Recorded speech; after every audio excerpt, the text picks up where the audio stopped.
Hello and welcome back to Football Manager 2019 with USL Dunkerque. I've got a little bit of a confession to make. Today, you were supposed to see Nice versus Bordeaux. You will notice in the top right hand corner we've already played those games. I recorded that entire episode without any video, which is quite a key thing for YouTube, is to have video. So today we are going to have Cannes and Nantes instead. In between episodes then, we've had 4 matches in total. St Etienne were the first one after the Tottenham match. It was a 2-1 defeat. We were the better side, just couldn't score a goal, and then let in 2 really bad goals. Hani Ali with the only goal of the game for us. Against Strasbourg, a 1-0 victory here thanks to the Colombian Marco Vergara. Against Nice, in speech marks last episode, was a 0-0 draw. Quite a good thing that you didn't actually see this match. And then against Bordeaux, we dominated them, winning 3-0, given Lavelle with a couple of goals and Jean-Pierre Lecomte as well getting on the score sheet. It does mean then that we are currently sat 3rd place in the table, 3 points ahead of Lyon. We have played our game in hand. However, Lyon, Monaco and PSG still have their game in hand left to play, although I have a feeling they might be playing each other, maybe not. With 4 games left of the season, Marseille are the team that we need to keep an eye on. I guess Marseille and Lens. They can get, add 12 points on to 55, so 67 points, which means if we get 68 points, we cannot be caught and we'll be going to the Champions League for a 2nd year in a row. So first match then of the episode up against Cannes, who are down in 16th place in the table. Something else is going on today, which I didn't realise. PSG are playing Monaco in the Coupe de France. So it means we have the opportunity to go within 1 point of Monaco if we beat Cannes. It does mean that both of those 2 teams do have 2 games in hand over us, which means they will run away from us very quickly if they win both of them. The starting lineup we're going to go for then in goal is going to be the South African Calvin Matupa. The back 4 will be Kaya, Vanderlei, Yahi and Trevolzio because of various fitness issues, I guess is the best way to put it. Kevin Turner will partner Asan Kamara as the defence midfielders, with Given Lavelle and Trabelsi as the wingers. Jean-Pierre Lecomte will be just behind the Colombian Vargas, not the other Colombian, Vergara. This is something I've realised. I've got a lot of players, and I will be perfectly honest with you, I've already made about 6 signings that are going to happen in the summer, and some of them are better than players that we already have. So, we need to try and ship some of these guys on. I mean, Juan Carlos Vargas is 19 years old. He's the type of player we've got for 4 more years that we can possibly try and loan out somewhere. He's going to only make his first ever start, his 3rd appearance in a Dunkerque shirt since I think he joined in January. But we've got a lot of players like this. In the summer, I'm going to probably try and do a massive clear out with very little success. They're all still going to be here, but I'm going to try at the very least. Cannes are playing a reasonably attacking side. They do have our former player Dabo in their numbers, who I think he's actually doing quite well this season from what I can see. Still wearing my gold suit from winning the Coupe de la Ligue. Well, we are 15 minutes into the match. There's been 2 shots now, both for Cannes, no highlights. I'm going to shout at them. Nothing's happening. They've had 3 shots. At least they've had 1 on target now. Free kick for Kaya. For us, Yahi is there. Lavelle on the volley rattles the post. It has gone behind for a corner. Lavelle is going to go over to take it. Number 7 from South Africa towards the 6-yard box. Trabelsi's going to get there first, but then can clear the ball. It is still 0-0 so far. It has been a very, very boring match. It's been very one-sided in terms of shots towards Cannes, possession towards us. Sofiane Khaled's just scored for Lille. Good job. We're not quite at half-time yet. Kaya with the ball to Kevin Turner. Now Jean-Pierre Lecomte takes a number of touches. Trabelsi's there. He's hit the post as well. And can clear once again. So, 2 highlights. 2 shots hitting that same right-hand post. Still 0-0 at half-time. It's been a pretty awful match of football for us. So awful, in fact, they're getting the old patented half-time aggressive team talk that I'm not happy with your performance. We haven't done any changes despite the fact that I'm not happy with how things are going. Vargas will be coming off as he's on a 6.4. And we're going to do that now, actually. We're going to do Vargas for Vergara. The Colombian makes way for the Colombian. Lavelle on a 6.4 as well. So we'll do Francois Chile on that right-hand side. This now gives us the option to go to the 4-4-2 diamond if we really want to. On the hour mark, still 0-0. No highlights so far in the second half. Erling Haaland's just scored for Lille. At least things are happening elsewhere. It's just bloody awful. This is just a terrible match of football. They are 16th place in the table. They are arguably draw specialists with 12 draws. It's not Nîmes with 17, but still, this is definitely a team that we should be beating. Trabelsi's coming off as well. He is going to come off for... actually, hold on. We'll do that. And now Trabelsi can come off. He's going to come off for Ismail Sa. Swap you two over and then back again. And that is all of our substitutions. We've got 10 minutes to play. Hopefully the 4-4-2 can do something, although I don't think it will, and it's going to be a 0-0 draw. Final highlight of the game then, and what an awful match of football this has been. Ismail Sarr plays it back to Kamara. We are 30 seconds over. Travolgio into the area. He's gone for goal, and as it inches wide of the far post, it is going to be a 0-0 draw against Cannes. That was a shocking result. Thing is, because we've got such a busy week of football, I say week, month of football, I don't want to do more training, because if we do more training, then they're just going to get more tired. And bad news for us, Lyon have won their game, which means they now go 1 point behind us with their game in hand. So it's likely that we are going to be dropping down to 4th place before the end of the season. Marseille ended up losing to Lille. Lens also lost their game against Toulouse, which means we might be guaranteed top 4 anyway. With 3 games left to play, Marseille can get 64 points. Lens can also get 64 points. Obviously, we are currently sat on 64 as well, so it means with a solitary point, we will guarantee ourselves Champions League football for a second year in a row. We are currently, goal difference-wise, 27 to their 15 or 11, so we've already kind of got that point in the bag, haven't we? So, I mentioned I've already planned some transfers for the summer. The first one has been confirmed and is already technically in the club. It is Federico. There's no R at the start. Federico Travolzio, the Italian left-back on loan from Inter Milan. He's going to be here now until the end of next season. He's in as a rotation because Todor Popov should be our number 1, but he's a very good option for a number 2.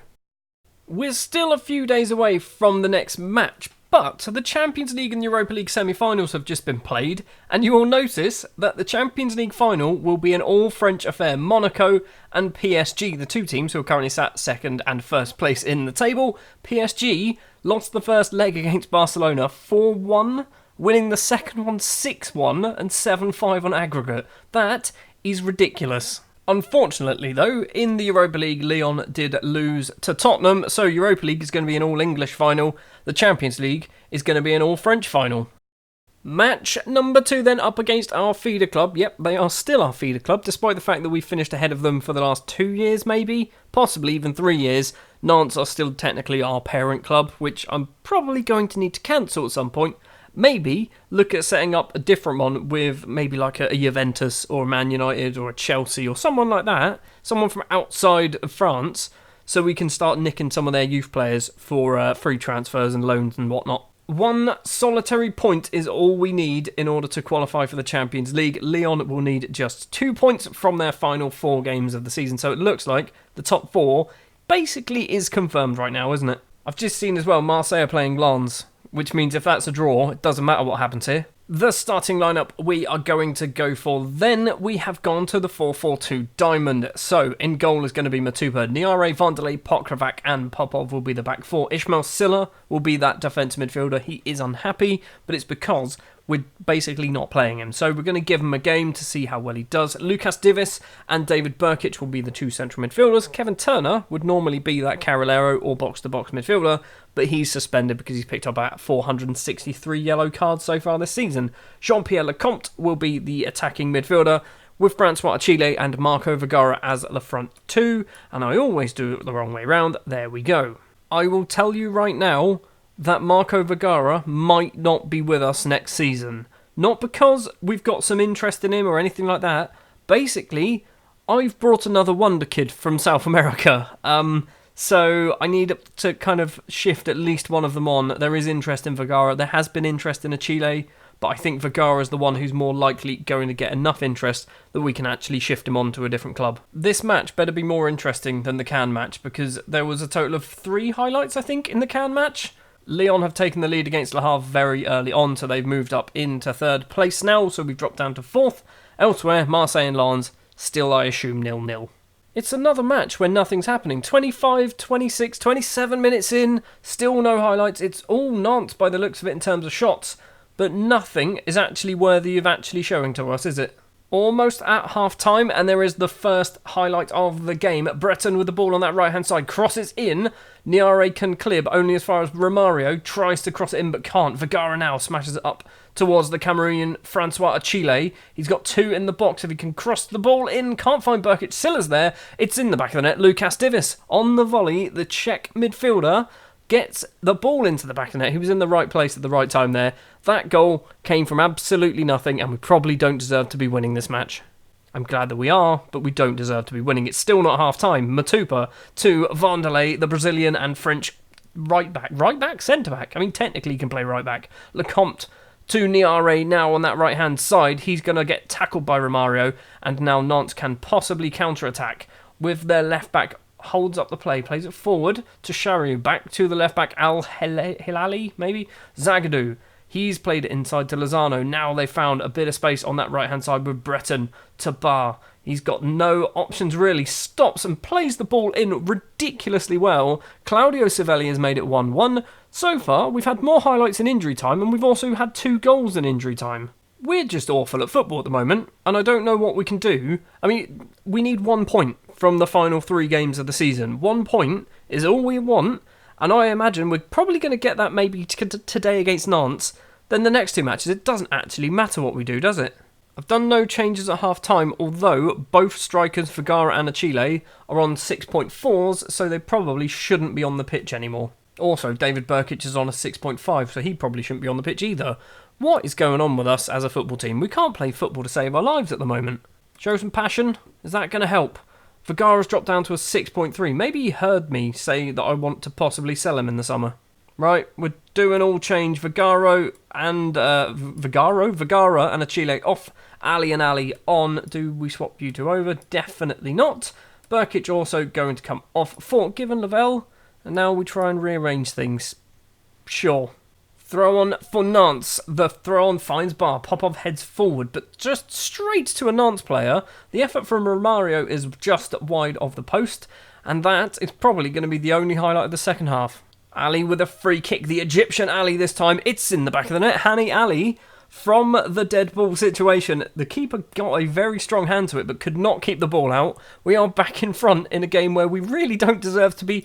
We don't even deserve to have scored, let alone win. Final 10 minutes then. We are probably going to pick up 3 points, and I don't know how we've done it. We've been the worst side, although technically match ratings wise we've done okay. Ali's come on. He's on an 8.0 because he's taken 1 free kick and put it in. Ali with another free kick. This is going to be the final highlight of the match, isn't it? Pokravac controls, plays it off the pitch. I was going to say plays it to the right back. There was no right back there. It is a 2-1 victory in the end, and that was a shocking performance, and somehow we still managed to actually win this game and pick up 3 points. I mean, you're still going to get an angry team talk. That wasn't very good. You're coming in for training tomorrow. I know a few of you are probably a bit demotivated, but you're coming in for training because that was an awful performance.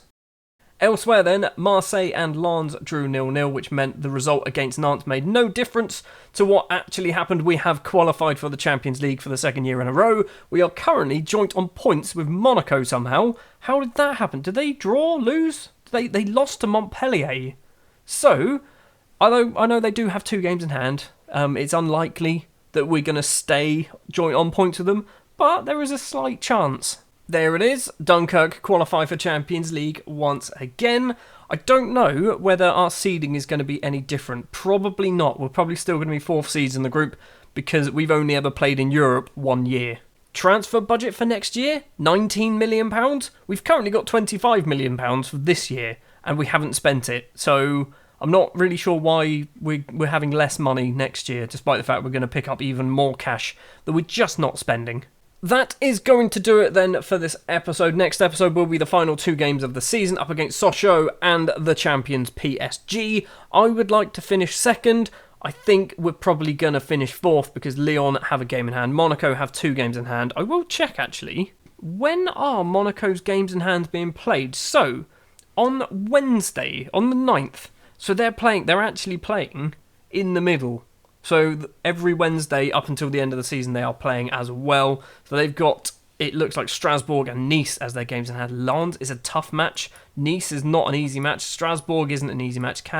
They should win, but then again, we should have beaten them as well.